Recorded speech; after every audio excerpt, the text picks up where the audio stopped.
Welcome to Digital Clarity's video explainer, What the Flock?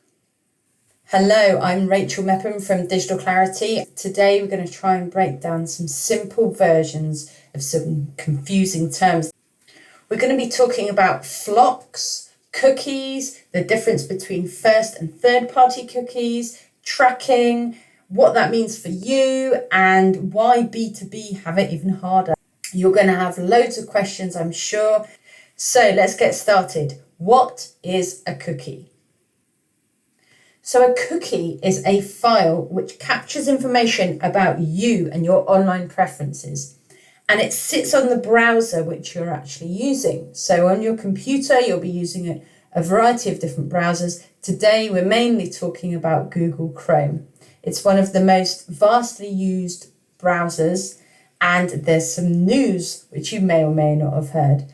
But cookies essentially are pieces of script, and they sit on that browser and they will capture information about a number of different things. One of the things that you'll have noticed will be that on every site you go to, there's a little pop-up or a bar across the top or bottom which says, do you want to opt into cookies?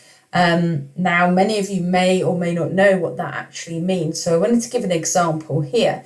This particular screen grab is taken from the BBC website. And what it shows us here is we've got to this via clicking on that settings button when you get the pop-up to say, do you want to allow cookies? And it gives us 3 tiers of cookies. The first one is cookies that are strictly necessary. And that means that the website won't actually function correctly unless you allow those particular cookies. Now, they're not doing any harm to you. They're not capturing any information about you as an individual. They're not listening to you or whatever. They're just there to make the website function correctly. Functional cookies are a deeper layer of that. So it remembers things such as your something that's in your basket, or maybe your login details. So when you press to log in, it will remember your username.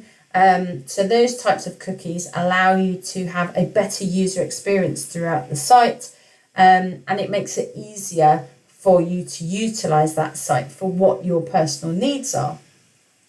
The third level of cookies here is the performance cookies. And this is all about allowing the BBC to improve their website, to make it better. And in order to do that, they more than likely are capturing information about where you're clicking, what you're clicking on, how many times you've been to the site, whether you're returning. There may be scripts on there for different tools that they're using, etc. So there's lots of very different types of cookies, and that's important to understand. So there's a variety of types of cookies, and today we're going to talk about a first-party cookie and a third-party cookie. So let's start with the first-party cookie. So this is a file which is created and it stores data about you, but it's directly on the website that you are on. So that could be a website that you visited. You could have set the language settings to English, and the next time you go back to that site, it remembers that you have set that particular setting to English, and it delivers you the content, therefore, in the right language. Equally, it may remember information about what you put in your shopping basket the last time you visited, how many times you visited the site. So it's all information about you, but when you've been on that particular site. So you go to a website, they drop that first party cookie on you, and then they know that when you come back, it's you, and it's a more personalized user experience. Now, what's a third party cookie? So a third-party cookie is a file which stores data about you, but not necessarily from the website that you're on at that particular time. So it tracks across multiple websites. Now, this could be where an advertising platform has dropped a cookie on you and it's understanding your user behavior across different sites. And then it can use that information to then retarget you with an advert that's relevant. So let's look at an example of that. You visit a website and you're interested in a pair of shoes. A third-party cookie is dropped and it's associated with the information about that particular product, so that pair of shoes. So then when you go on and you see certain ads on the website, you can see that there's an ad specifically targeted to you about that pair of shoes. Simple, right? What is a flock?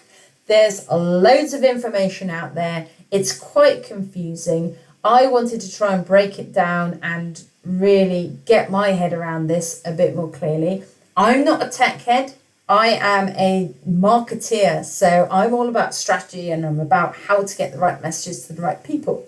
So it's important to break these things down and try and really understand the technicalities behind it in the most simple way. A federated learning of cohorts. Okay, but what does that mean? A federated learning is a generic machine learning model, and that model improves based upon anonymized data, which is encrypted, and it's fed back to the local devices. Now that sounds kind of confusing, and what does that actually mean? So let's try and visualize that a little bit more. So if we think of the devices as being mobile phones, so there's an original model, and mobile phones pass information or pass reporting back to that model, which is anonymous. It's based on individual devices and their encrypted summaries of information. That summary of information allows that model to be passed through machine learning. So it uses AI to improve and enhance that particular model, so that then when that improved model is passed back to your device, you get a much more improved user experience. So it's basically taking learnings from lots of groups of different things and automating that with an algorithm to improve it and deliver a better performance overall. So what does the cohorts part mean? Well, this means groups of people with shared qualities or interests. In 2022, Google Chrome will no longer support third-party cookies. Whoa, okay, what does that mean for me? Well, current testing means that there needs to be a balance between user privacy and protecting your own personal data, but also the functions that advertisers can use to control the advertising and make sure that it is being delivered to people of interest.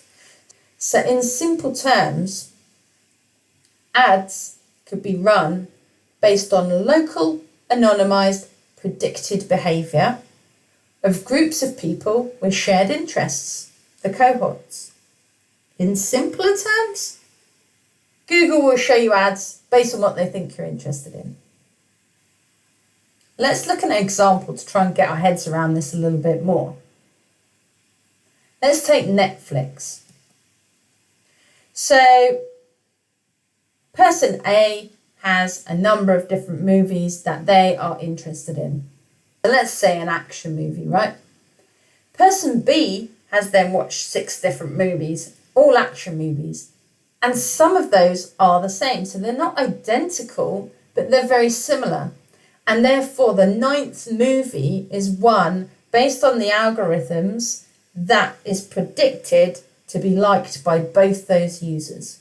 What does the end of third-party cookies mean for you?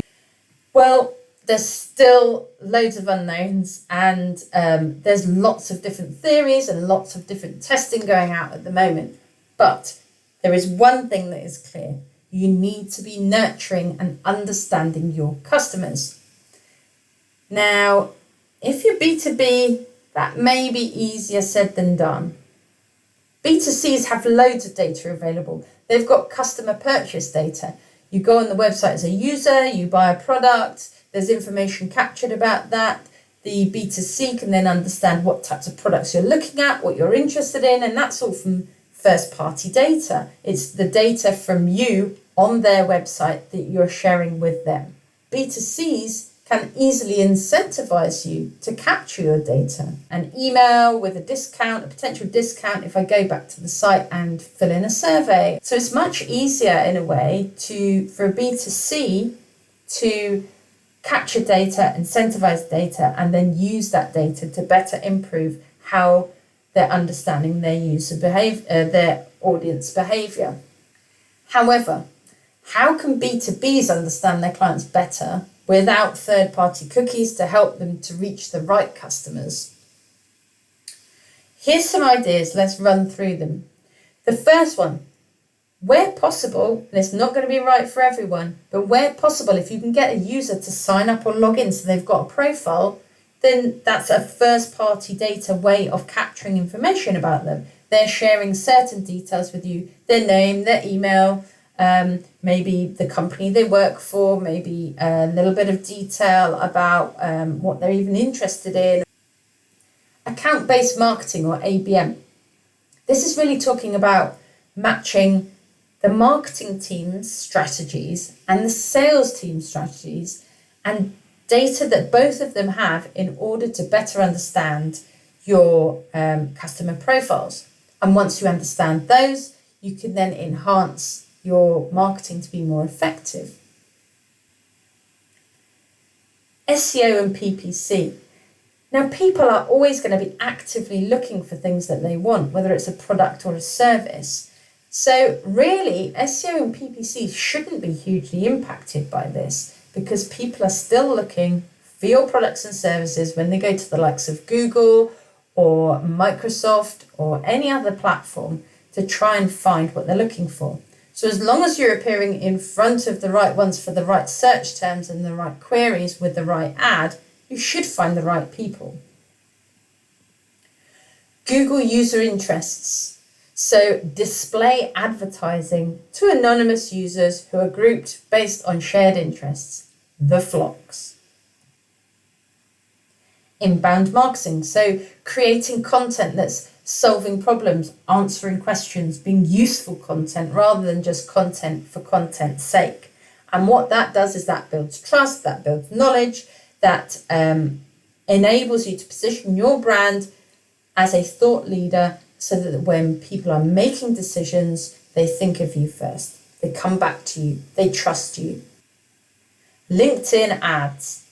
So LinkedIn captures first-party data from their customers, from their clients. So you sign up to a LinkedIn campaign, you share certain information about yourself with them. That advertising that runs on LinkedIn is therefore already protected by those privacy policies because they are direct with LinkedIn and their user base. So therefore, running LinkedIn advertising is actually something that's still going to be really effective. There's going to be question marks about, the element of remarketing. And if you go away from the LinkedIn environment to a different site, then obviously that's going to change. But if you're within the LinkedIn environment, then there's data that users have shared, which you can still utilize to be able to advertise and reach those particular individuals. Social amplification. So using inbound marketing content, but amplifying that out across other channels. So that may be any of your social networks that you have, but it's really important to understand that each of those different social networks, those social channels, have a slightly different audience and they have a slightly different tone. So don't just push one piece of content out in the same way across all of those channels because it may not be effective on one channel to the next. And then going back full circle to sort of nearly where the roots of Google display advertising came from is contextual ads. So advertising on publications, on articles, alongside content that matches the user's interests. So if I'm reading an article about a particular subject, advertising may be showed alongside that article that is related and therefore matching my level of interest to what content I'm consuming at that particular time. So potentially the customers are already interested because they're reading information about that subject matter. YouTube ads. So similar to matching to your audience contextually, This is the same, but it's on video. So finding channels and content on YouTube that's relevant to your target audience and advertising alongside that, whether that be via video ads or whether it's text or image ads. In short, cookies are good and bad. Good because they help to improve performance, bad because there's a negative stigma that they're trying to steal your data. In short, third-party cookies will fade away. Flocks are a way of Google working around the current changes to getting rid of third-party cookies. B2B advertisers need to be planning now. Ad techs need to be innovating. They need to be coming up with new ways of delivering ads to the audience. So some final thoughts, just to add to everything we've been through today.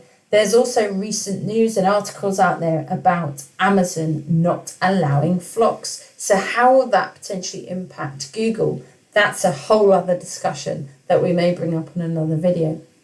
Also, Google Privacy Sandbox, something to look into, to do some further research on. It's their testing platform, which is running lots of different APIs and ways of working around these current challenges. And finally, advertising agencies need to swat up on this stuff. It's coming. It's going to be here quicker than you know it. So make sure you do your research so that you can advise your clients on planning now rather than when it's too late. For any more content like this, or if you have any other questions, get in touch, email me, follow our social media channels, and make any comments below. We'd love to hear what you've got to say.